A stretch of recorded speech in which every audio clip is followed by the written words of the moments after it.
interpreter. What threats do I think we face over the next 12 months? Where do you start? World War III obviously is, I think, on the block. Economic collapse, the dollar collapsing. Geez, upheaval in the streets. I like to see a little bit of rioting going on in Washington, D.C. and throwing a few people out of there. I think it also follows along the line with the first question with disclosure. As Miriam pointed out to begin with, if the government gets a hold of disclosure, as we know, they're very good at twisting things around. That could actually spark a cataclysmic event of our own making, reminiscent and of much more worse than the race wars we had in the 60s. What am I doing about it? I still maintain what I said in the first Project Camelot video I ever did. I maintain that I stay mobile. I don't stay in one place very often.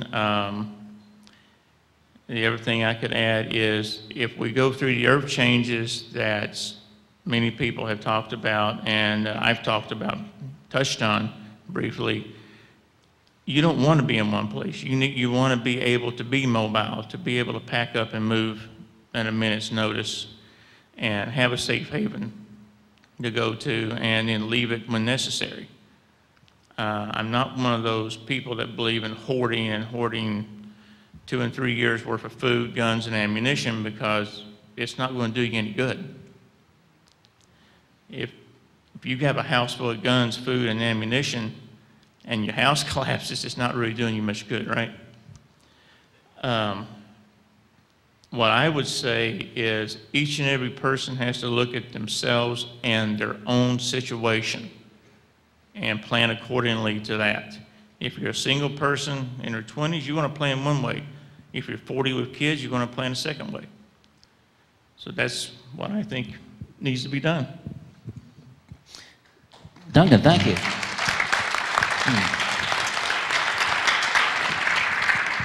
So I want you to nominate the next person to answer the same question.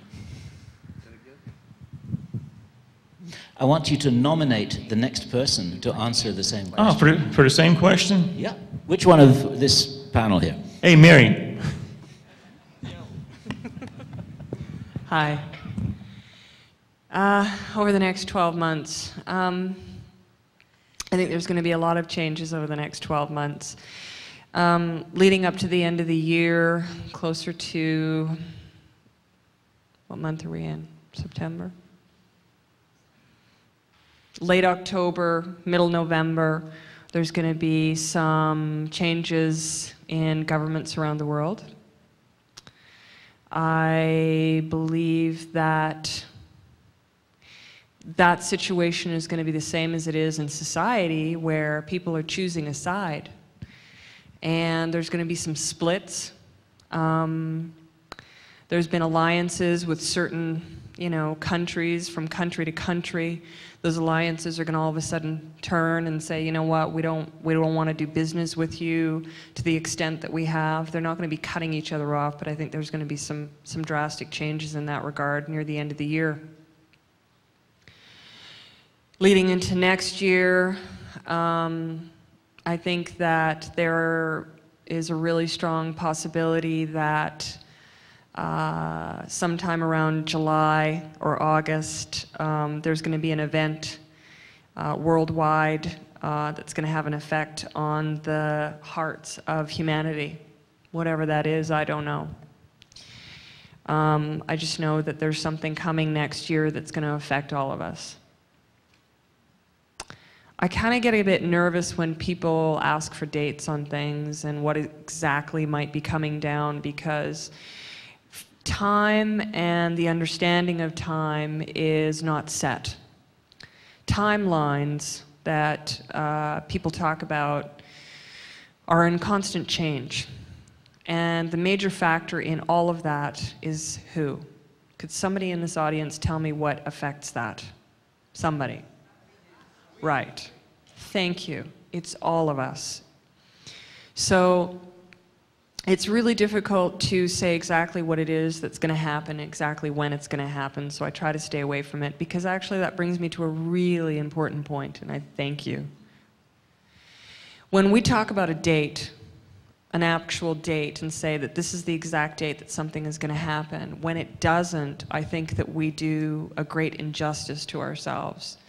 In the process of disclosure, in the process of trying to gain the credibility that we need in this community. So again, a word of caution that we need to be aware that these things are markers, that they are intuitions, that they are coming from information from all directions, whether they're physical or spiritual. For myself, I've actually made a very big change in my life, and I guess this is the time for Miriam saying a lot of things she hasn't said yet, so I'll share it here at Camelot. I've been waiting for a very, very long time for a message, and that message has come. And I've been wondering how I'm going to share this message without making people nervous. I have known for 21 years that I would have a message that it was time for me to leave Vancouver, British Columbia, because it's on the coastline. And I started having dreams about being told by my tall blonde contacts that it was time to leave. And absolutely everything in my life, over and over and over again through these dreams, kept saying that it was time for me to leave. And even when I would make a decision, I would say, oh, okay, and I'd try to like do a negotiation with them, like literally. Okay, I'll stay here for 3 months, I'll get through this, and then I'll go, okay, okay. And then I'd left. And I went somewhere else, and I said, okay, I think, can I stay 1 month past this date that you gave me? It was like everything was changed immediately, because they gave me a date that they said that they wanted me to leave Vancouver, which is already passed, by the way. And the day that I decided I would stay a month longer, that very day, I received an email from a stranger that said in the email, quite close to my visions and dreams, the exact same thing, which was her contacts coming and standing in front of her, telling her, you have to leave immediately right now. And she was very distraught about that. So I'm making some pretty big preparations and changes this year in result of my contacts, which told me to leave Vancouver. But I don't want people to panic about that. It means for me, my time there is done. It means that if there is something coming, it's coming. It doesn't mean it's going to happen tomorrow. It could still happen 5 years, 10 years, 20 years from now. It could still happen, or it could happen in this very moment. What it means is that for me personally, I received this message to go, and so I listened. So there's some really big changes that are coming next year. I think that collectively we need to make this gathering happen, and we need to push this, the different subjects that need to be addressed. One of them is definitely disclosure. I've been sharing a little bit more in my interviews that I've had recently about disclosure, trying to point people in the right direction for that, because disclosure will touch on every single aspect of life itself, from religion to food production, to the way that we live and the energy that we have. So disclosure is very important to the entire movement of humanity and movement into a better place. So get your seeds in order, and I'm constantly talking about that, but pay attention to that and start researching what it is that's happening to the world's seeds and our food production, because it's a very, it's an extremely important issue.